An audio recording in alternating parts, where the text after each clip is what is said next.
clear, Mayday, Pakistan 8303. Pakistan 8303, Roger sir, both runways available to land. जिस वक्त pilot ने ये अल्फाज बोले उस वक्त ये पैसेंजर एयरक्राफ्ट कराची के ऊपर सिर्फ 600 फीट की ऊंचाई पर था।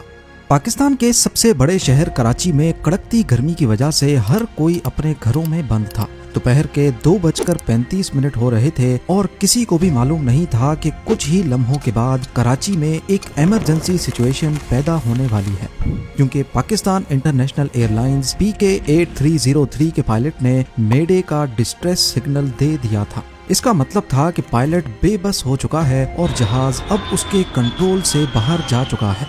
ये सिग्नल देने के चंद सेकंड्स के बाद कराची एक जोरदार धमाके से लरज उठता है और आसमान काले धुएं की चादर ओढ़ लेता है। एयरबस A320 मॉडल कॉलोनी की घनी आबादी के ऊपर एयरपोर्ट से सिर्फ 430 मीटर पहले क्रैश कर जाता है। हैरानी की बात यह है कि इन्वेस्टिगेशन रिपोर्ट में बताया गया कि प्लेन में किसी किस्म का कोई फॉल्ट नहीं था। तो फिर आखिर ये हादसा हुआ तो हुआ कैसे? पायलट और ट्रैफिक कंट्रोलर के दरमियान क्या बातचीत चल रही थी? सिर्फ चंद मिनट पहले इसी एयरपोर्ट पर लैंडिंग की पहली कोशिश क्यों और कैसे नाकाम हुई? और 3 साल तक चलने वाली इन्वेस्टिगेशन में कौन से राज खुल कर सामने आए? जेम टीवी की वीडियोस में एक बार फिर से खुशामदीद। नाजरीन, 22 मई 2020 वाले दिन फ्लाइट 8303 को लाहौर से 1 बजे टेक ऑफ करना था और उसकी मंजिल थी कराची इंटरनेशनल एयरपोर्ट। ये एक छोटी फ्लाइट थी जिसको तकरीबन 1 घंटे 45 मिनटों में अपनी मंजिल पे लैंड करना था। उस वक्त कोविड लॉकडाउन्स अपने उरूज पर थे, जिसकी वजह से बहुत कम फ्लाइट्स चल रही थी। लेकिन दूसरी तरफ रमजान का महीना चल रहा था और ईद की छुट्टियां करीब आने वाली थी। फ्लाइट्स कम थी और पैसेंजर्स ज्यादा, यानी फ्लाइट पूरी तरह से पैक्ड थी। इसमें टोटल 91 पैसेंजर्स और 8 क्रू मेंबर्स मौजूद थे।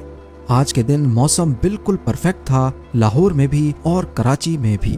पायलट्स की बात की जाए तो फ्लाइट कैप्टन 58 इयर्स के सज्जाद गुल थे, जिनको पाकिस्तान इंटरनेशनल एयरलाइंस ज्वाइन किए 24 साल गुजर चुके थे और इनके पास 18,000 घंटों का एक्सपीरियंस था।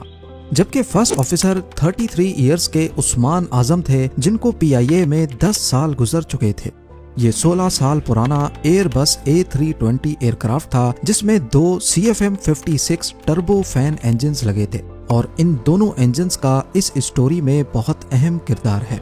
एयरक्राफ्ट बिल्कुल परफेक्ट कंडीशन में था, जिसको एयरबस की रिकमेंडेशंस के हिसाब से मेंटेन भी किया जा रहा था।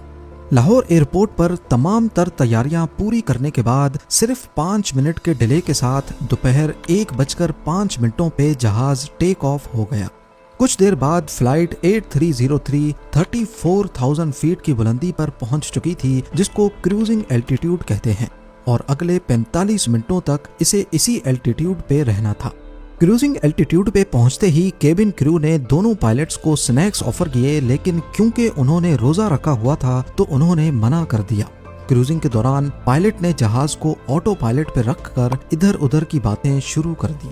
1:24 पे जहाज नवाब शाह को क्रॉस कर रहा था और इसी वक्त उसको कराची कंट्रोल टावर के साथ कनेक्ट कर दिया गया।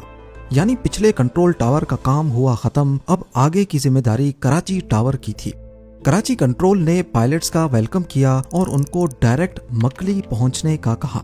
नॉर्मली इस रूट पर उड़ने वाले जहाज नवाबशाह पहुंचकर कराची टावर से कंफर्म करते हैं कि उनको किस रूट से कराची आना है। नवाबशाह से कराची के कई रूट्स मौजूद हैं, जिनमें शामिल हैं नवाबशाह 2A, नवाबशाह 2B और नवाबशाह 1C। 2A वाला रूट हैदराबाद के करीब से गुजरकर किंजर लेक के पास पहुंचकर राइट टर्न होता है और फिर सीधा कराची एयरपोर्ट तक जाता है। 2B वाला रास्ता नवाबशाह से सीधा कराची की तरफ आता है और फिर एयरपोर्ट से 28 किलोमीटर या फिर 15 नॉटिकल माइल्स पहले मकली के मकाम से लेफ्ट होकर एयरपोर्ट की सीध में आकर दोबारा राइट जाता है। और तीसरा रास्ता है 1C, ये नवाबशाह से सीधा मकली के मकाम तक जाता है। ये तीनों रास्ते फ्लाइट के कंप्यूटर में भी रिकॉर्डेड होते हैं, यानी नवाबशाह से जो भी रास्ता असाइन किया जाता है पायलट्स ये अपने फ्लाइट कंप्यूटर में सेव कर लेते हैं और फिर ऑटो पायलट खुद ही अपना एल्टीट्यूड और स्पीड कम या ज्यादा करता है। अब यहाँ नोट करने वाली बात यह है कि PIA फ्लाइट 8303 को पहले नवाब शाह 2A का रास्ता असाइन किया गया था, जो कि दिखने में ज्यादा बड़ा रास्ता है, लेकिन बाद में पायलट के जोर भरने पर उनको डायरेक्ट मकली पहुंचने की इजाजत दे दी। क्योंकि पैंडेमिक का दौर था और फ्लाइट्स का रश नहीं था, इसी वजह से कंट्रोलर ने भी उनको डायरेक्ट मकली पहुंचने की परमिशन दे दी। लेकिन पायलट से गलती ये हुई कि उन्होंने इस शॉर्टकट को फ्लाइट मैनेजमेंट कंप्यूटर में सेव नहीं किया, यानी कंप्यूटर समझ रहा था कि नवाब शाह 2A का रास्ता सेलेक्टेड है, जबकि असल में वो 1C से आ रहे थे।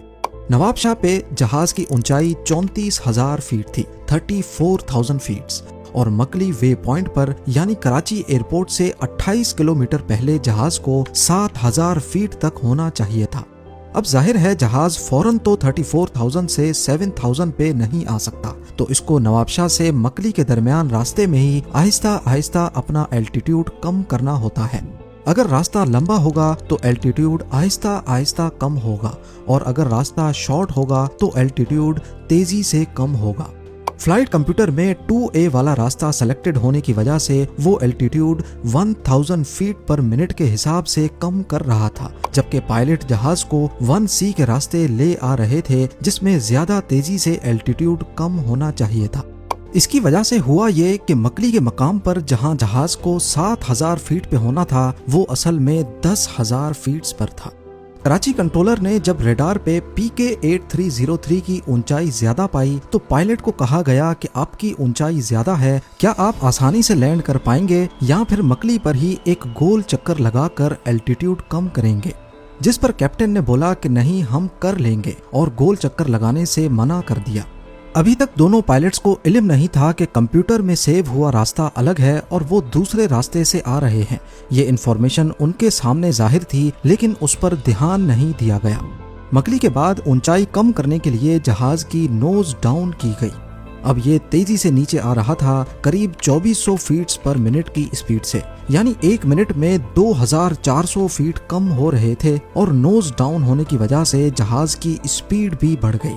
कुछ सेकंड्स के बाद जहाज रनवे से 21 किलोमीटर दूर पहुंच चुका था। इसकी ऊंचाई जहां पहले 10,000 फीट थी, वो अब 6,000 रह गई, लेकिन इस पॉइंट पर रूल के मुताबिक एल्टीट्यूड को 3,000 फीट पे रखना होता है, यानी ये लोग डबल एल्टीट्यूड पर थे।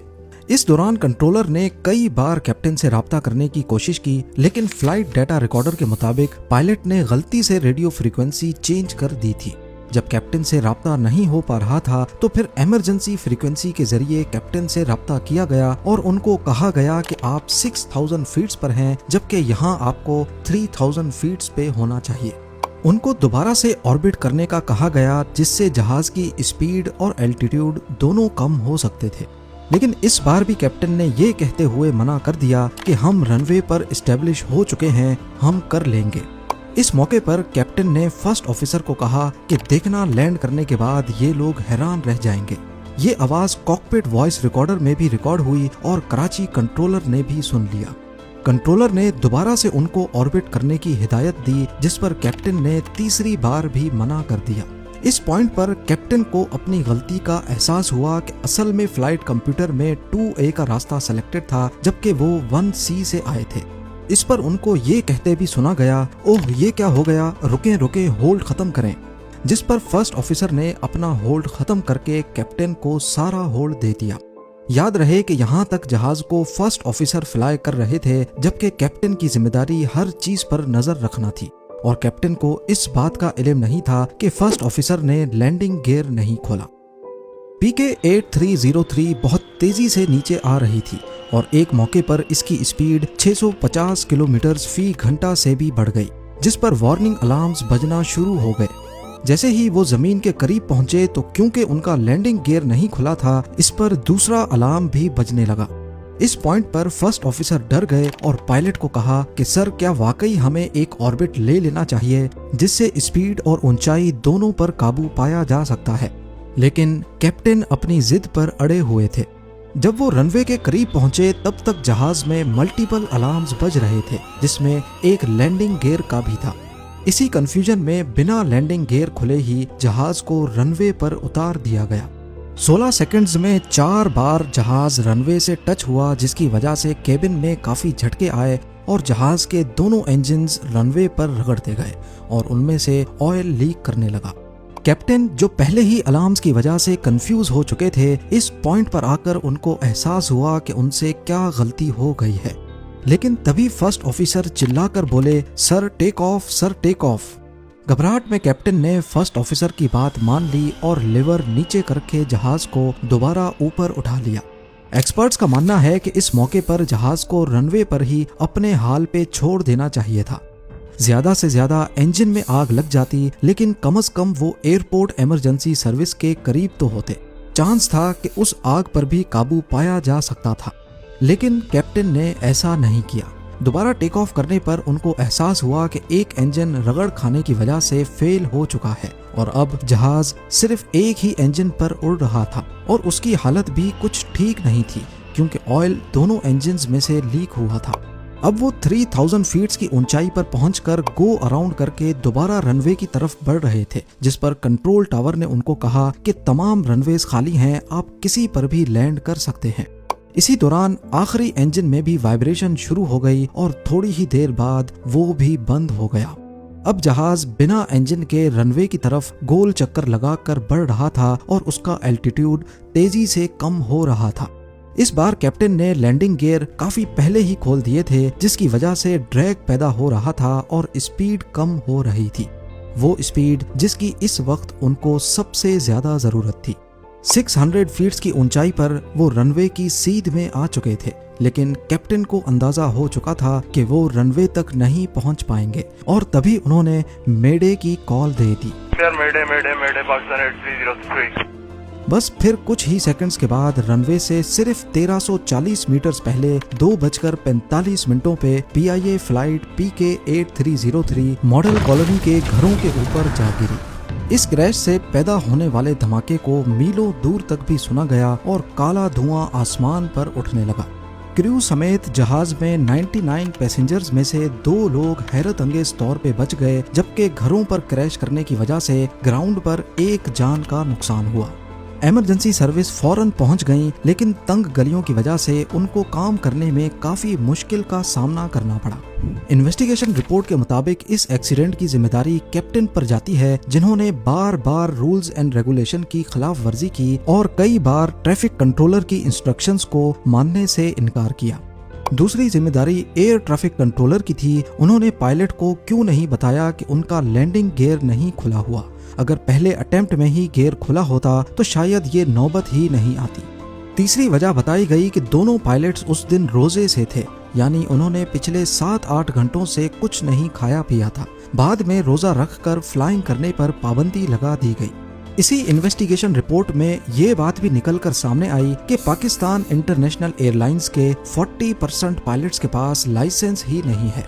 इससे PIA का नॉन सीरियस बिहेवियर जाहिर होता है कि उन्होंने पायलट्स पर सख्ती क्यों नहीं की और क्यों उनको इतनी आज़ादी दी कि वो पैसेंजर्स की जान दांव पर लगाकर रूल्स की खिलाफ वर्जी करते रहें। उम्मीद है ज़ेम टीवी की ये वीडियो भी आप लोग भरपूर लाइक और शेयर करेंगे। आप लोगों के प्यार भरे कमेंट्स का बेहद शुक्रिया। मिलते हैं अगली शानदार वीडियो में।